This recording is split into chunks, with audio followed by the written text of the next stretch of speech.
Sahabat entrepreneur, salam hebat luar biasa. Jumpa lagi di part 2 yang sudah saya janjikan kemarin di part 1 bersama Pak Bupati Badung, Pak Giri Prasetyo. Nah, topik kita kali ini akan membahas tentang sedikit apa yang sudah dilakukan suksesnya Bupati Badung sebagai salah satu kabupaten terkaya di Indonesia dengan di era kepemimpinan beliau. Kita akan banyak belajar dari beliau. Semoga Anda, para pejabat pemerintah di kabupaten lain dimanapun seluruh Indonesia bisa terinspirasi dari kisah beliau. Kita harus belajar dari yang sudah lebih sukses kan. Nah, itu penting banget. Dan kita akan lihat bagaimana langkah-langkah beliau, apa yang sudah beliau lakukan dan dukungannya terhadap sektor kewirausahaan, ekonomi kerakyatan di Indonesia setelah yang satu ini.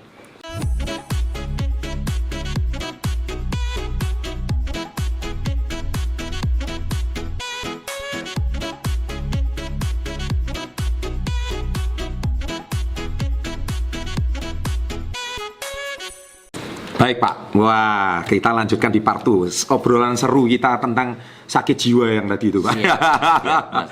Oke, jadi daripada lu sakit jiwa, mending belajar bisnis dong, ya kan, supaya kamu bisa move on gitu loh Pak. Mereka susah move on.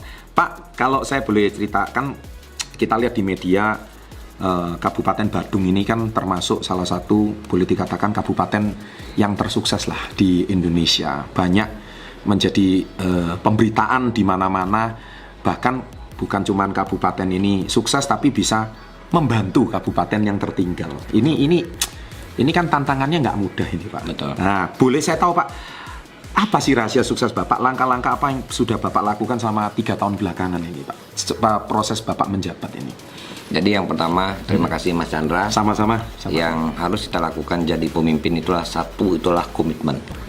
Siapapun yang jadi pemimpin harus berkomitmen.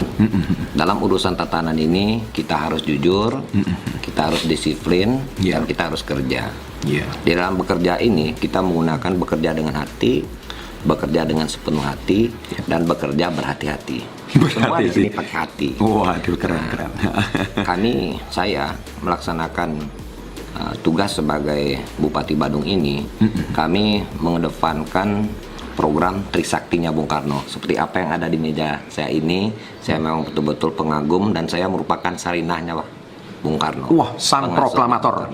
Ya. Ini idola saya juga gitu ya. Dengan konsep Trisaktinya beliau, Trisakti. berdaulat di bidang politik, berdikari di bidang ekonomi, dan berkepribadian dalam bidang budaya. Oh iya. Nah, cara kami melaksanakan tugas ini, kita melaksanakan 5 prioritas bidang pembangunan yang ada di Kabupaten Badung ini. Yang pertama, pangan, sandang, dan papan. Yang kedua, pendidikan dan kesehatan. Yang ketiga, jaminan sosial dan tenaga kerja. Yang keempat, adat, agama, tradisi, seni, dan budaya. Yang kelima, pariwisata. Ini lengkap semua dengan infrastrukturnya. Wah, pas ya. Ada pertanyaan yang lain gimana? Yang lain juga penting, tetapi ini adalah merupakan skala Prioritas ya. Betul. Kalau semua nggak fokus ya Pak ya, jadi. Iya, nggak fokus. Karena konsep Bung Karno ini itu adalah betul-betul mengedepankan pola pembangunan nasional semesta berencana. Semesta ini menyeluruh, berencana ini terpola. Sehingga kita harus menyamakan pola pikir organisasi perangkat daerah yang ada. Iya, betul. Karena perangkat daerah ketika pola pikirnya sudah sama, endingnya kita jelas. Contoh sederhana pangan. Kami garanti tidak akan ada kekurangan pangan di Kabupaten Badung ini masyarakatnya. Wih, keren ini. Ya. Pangan, sandang juga tentang listrik contohnya. Begitu web usaha ekonomi produktif kita sudah jalan untuk hal itu. Karena itu yang paling basic ya Pak ya. Betul. Kalau sandang pangan papan ini nggak terpenuhi, gimana ngontrol rakyat gitu ya? Betul. Sama juga apa yang dikonsepkan oleh Chandra, bahwa pangan ini adalah dasar. Betul. Industri tulang punggung. Nah, jelas. Ini yang akan korelasinya. Di bidang papan ini kita juga membantu bedah rumah. 2 kamar tidur, 1 ruang tamu, kamar bebas, kamar mandi, dan dapur itu kita berikan 55 juta per orang. Loh, sehingga masyarakat kita berikan rumah langsung Pak? Iya. Jadi nggak ada orang nggak punya papan gitu? Iya, udah lengkap semua. Wah, ini ngeri ini. Saya kan kemarin baru pulang dari Dubai itu. Dubai itu kan kenapa makmur rakyatnya? Karena setiap penduduk asli Dubai atau Uni Emirat Arab itu gajinya memang di atas rata-rata asli penduduk Uni Emirat Arab. Kalau pendatang lain lagi. Rupanya konsep ini diterapkan sama Pak Bupati. Ini keren banget ini. Bedah rumah ya namanya. Wah, keren. 55 juta ya Pak? Per orang.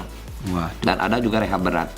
Rehab berat itu yang mereka yang sudah memiliki rumah yang harus kita perbaiki.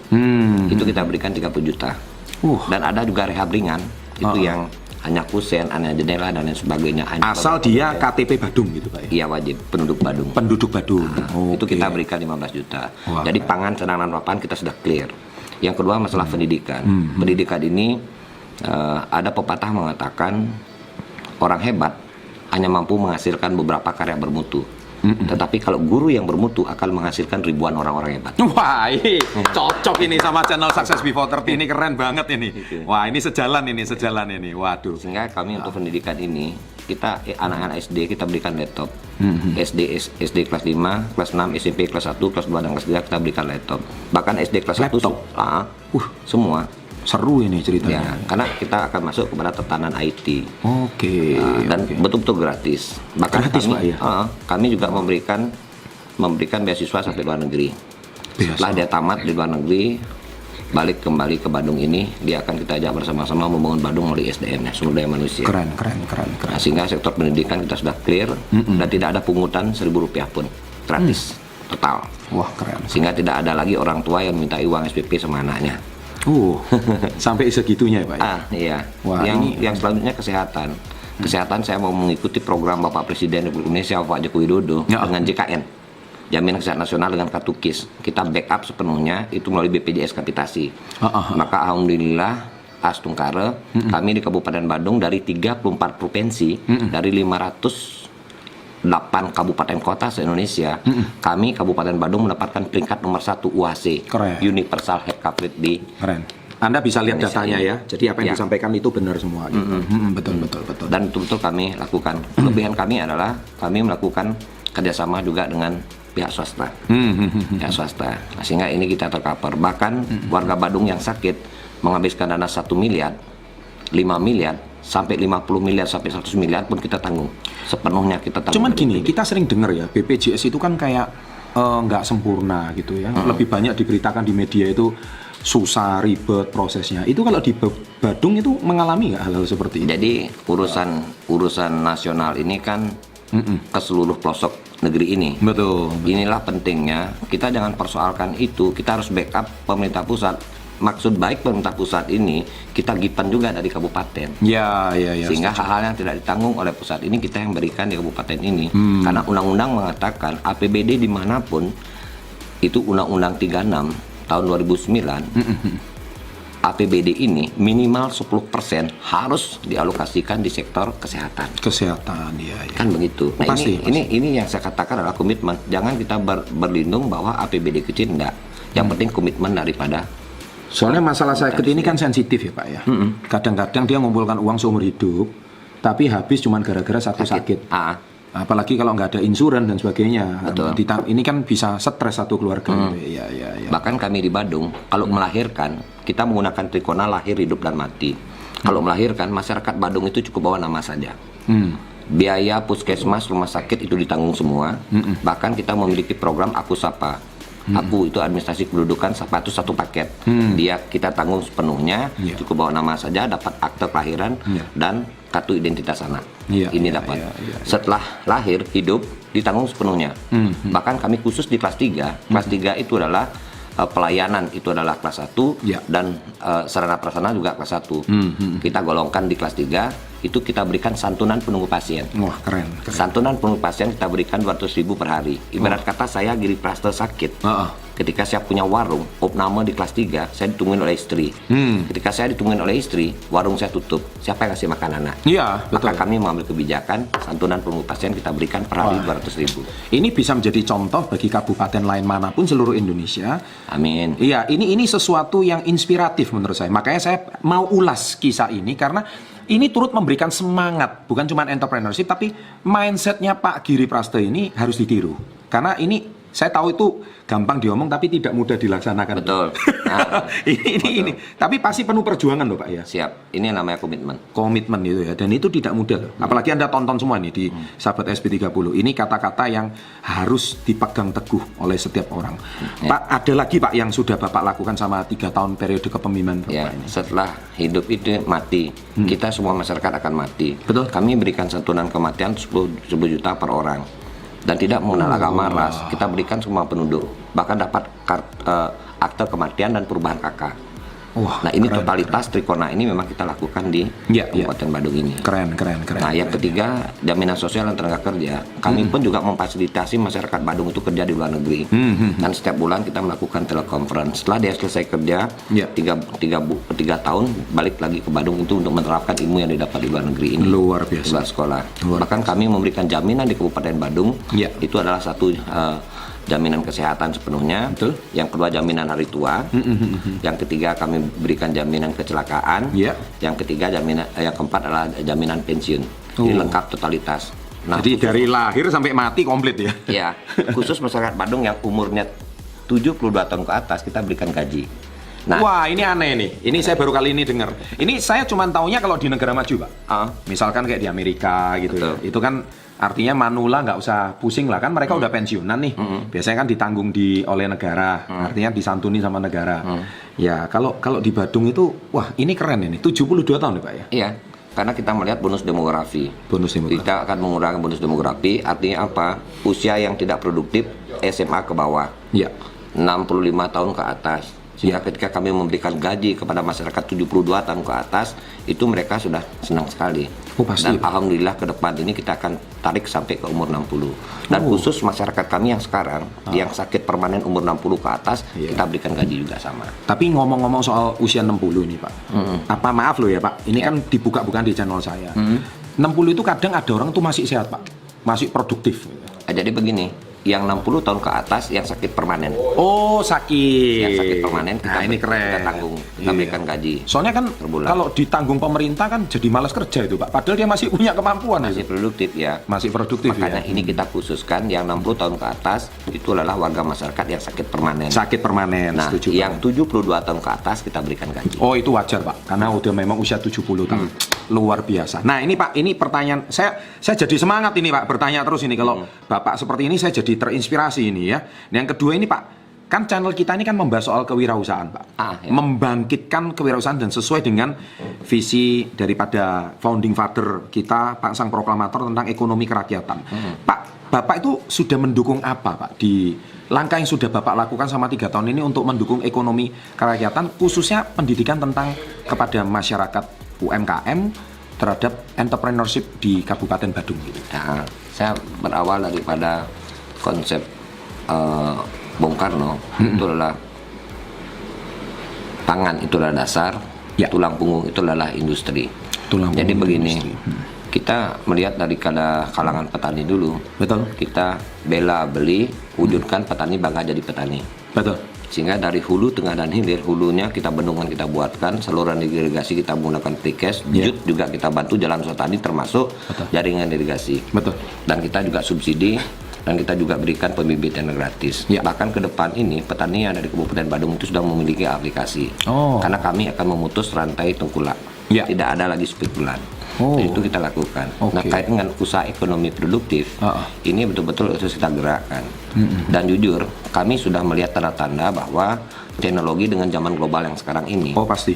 kalau bagi saya, teknologi jangan dilawan, teknologi harus diikuti dengan konsep Badung Smart City. Oh. Badung Smart City connecting, controlling, dan monitoring. Bahkan kita sekarang sudah masuk ke Smart Village.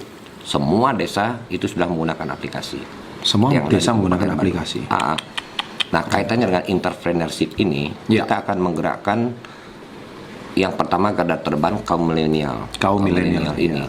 Karena sekarang dengan entrepreneurship ini, kita betul-betul melakukan pelatihan. Ya. Setelah kita melakukan pelatihan, kita berikan penguatan modal. Dan bahkan dengan teknologi yang sekarang ini, dengan aplikasi yang dibuat ini, kita konsepkan salah satunya adalah Bukalapak. Oh, iya. Nah, sehingga warga generasi milenial tidak perlu lagi menyewa toko di pinggir jalan. Oh, jelas. Di situ berproduksi. Bahkan kami di desa, kita sudah menghitung desa itu sekarang mana desa yang berkembang, mana desa maju, yang mana desa berdikari. Iya. Sudah banyak desa yang di Kabupaten Badung ini 0% kemiskinan. Wih. Dan kami di Kabupaten Badung khususnya, itu satu kawasan kabupaten, kemiskinan hanya 0,48%. Betul. Dan sehingga dibandingkan negara Singapura, saya berani bertaruh kita lebih Iya. bahagia di sini karena kita memang Rakyatnya makmur ya. makmur, kebutuhan komunal kita bantu, Kebutuhan yang basic terpenuhi. Ya? kebutuhan pribadi kita bantu. Oh. Nah, bahkan biaya hidupnya tidak terlalu tinggi seperti yang ada di Singapura. Kamu yang nonton ini kepengen jadi warga Badung nggak? Kalau bupatinya seperti ini, jadi ngiler ini ya kita ya. Terus satu lagi, tadi Bapak cerita soal pelatihan. Channel kita ini juga termasuk melatih bangsa kita agar punya mindset entrepreneurship, Pak. Ini termasuk yang kita lakukan. Dan memang banyak tips-tips yang kita berikan itu cukup membantu untuk mereka yang bingung. Karena kalau yang mendidik bukan pengusaha kan sentuhannya pasti berbeda, Pak. Betul. Kalau kita memang memberikan pengarahan seperti ini itu kan sesuatu yang berbeda. Dan saya setuju banget sama tadi kata-kata Pak Giri Prasto tentang memberikan pelatihan sama pemerintah memberikan fasilitas sampai ke desa tentang smart city itu tadi ya. Itu istimewa banget. Nah, ini bagi Anda yang nonton channel ini, episode kali ini bisa menjadi suatu kami dari sektor swasta saja yang memang benar-benar peduli, apalagi dari pemerintah yang peduli, maka Go 1% itu akan cepat terwujud. Nah, jadi bicara soal tadi entrepreneurship, ini sesuatu yang menurut saya ini masalah mindset ya, bicara soal tadi. Jadi dukungan sampai 0% ini saya baru kali pertama ini dengar gitu loh, Pak. Ini dalam waktu cuma 3 tahun ini, Pak ya. Ya. keren banget. Jadi gini ya, sahabat entrepreneur, saya mungkin kali ini topiknya sedikit berbeda dengan ratusan video channel Success Before 30 yang lain. Tetapi kenapa saya ingin melihat bahwa entrepreneurship ini harus didukung bukan cuma dari channel kami, tapi juga harus didukung dari semua pihak, yaitu pemerintah. Saya sebagai seorang mentor, ya kan, yang pengusaha yang mau peduli kepada masyarakat Indonesia, kalau punya ilmu itu dibagi gitu loh, Pak. Betul. Jangan cuma disimpan sendiri gitu. Dan ini channel mungkin satu-satunya yang mau benar-benar berbagi ilmu, dan apalagi ada pemerintah yang mendukung seperti ini. Ini saya kira Indonesia cepat maju, Pak, kalau seperti ini, Pak. Betul, amin. Nah, dan betul di Badung, apakah ada data, Pak, tingkat entrepreneurship-nya itu sudah lebih meningkat dari sebelum periode kepemimpinan Bapak? Udah pasti meningkat. Udah pasti Karena meningkat. memang kita melakukan gerakan-gerakan ini. Yang pertama kita lakukan membantu kebutuhan kepentingan pribadi masyarakat Badung. Contoh pendidikan gratis, sehat gratis, BBB gratis. Ya. Yang kedua kebutuhan komunal. Komunal itu adalah iuran yang harus dikeluarkan. Misalkan membangun masjid, kita bangunkan masjid dari pemerintah. Ya. Membangun pura, gereja, kita bangunkan. Betul. Sehingga masyarakat tidak lagi mengeluarkan dana untuk itu. Maka dana yang semestinya dikeluarkan untuk itu dikelola oleh rumah tangga. Maka rumah tangga ekonominya naik. Pasti. Alhamdulillah Astungkara miskin turun jadi 0%. Oh iya, pasti. Bisa enggak? Sudah kita buktikan. Daya belinya meningkat ya, Pak ya? Betul sekali. Ya itu inilah dukungan dari pemerintah. Jadi semua kembali lagi, kalau memang pemerintah sudah memfasilitasi, tidak ada lagi alasan mengatakan, waduh saya nggak punya model lah, nggak punya itulah, nggak punya ini itu. Artinya pemerintah udah menghandle semua problem itu, tapi kemauannya pada diri Anda sendiri. Apakah kamu memang punya kemauan enggak? Kalau memang dasarnya kamu nggak punya kemauan, ya jangan harap jadi entrepreneur. Lupakan kan gitu, Pak. Ingat 3 pilar ini. Pemerintah, swasta, dan masyarakat. Ya, keren banget. Pak, thank you banget, Pak. Kali ini sudah berbagi banyak inspirasi, dan saya percaya kalau dari pemerintah sudah dukungannya seperti ini dan punya mindset seperti kayak Pak Giri. Ini bukan saya ngomong manis loh ya. Saya ngomong apa adanya. Anda kan tahu saya gitu ya. Tapi saya betul-betul mengajak semua elemen masyarakat, baik dari masyarakat, baik dari swasta, termasuk para bupati, para politikus, para pejabat yang nonton video kali ini. Saya juga mengajak untuk melakukan suatu gerakan yang dilakukan oleh Pak Giri Prasto. Ini menjadi satu inspirasi bagi kita semua. Kalau semua pemimpin bangsa, masyarakat Indonesia punya mindset yang sama seperti ini, saya percaya Indonesia akan menjadi maju. Bukan cuma terbesar di Asia Tenggara secara ekonomi, tapi mungkin di Asia bahkan di dunia. Ya, Pak Giri, terima kasih banyak. Makasih Mas Anda. Waduh, ini waktunya berharga banget. Atas waktunya, saya doakan semoga seluruh rakyat Indonesia bisa punya pribadi seperti ini. Pak, di channel saya selalu ditutup dengan kata salam hebat luar biasa. 4 gitu. Kita sama-sama. Salam hebat luar biasa. Mantap.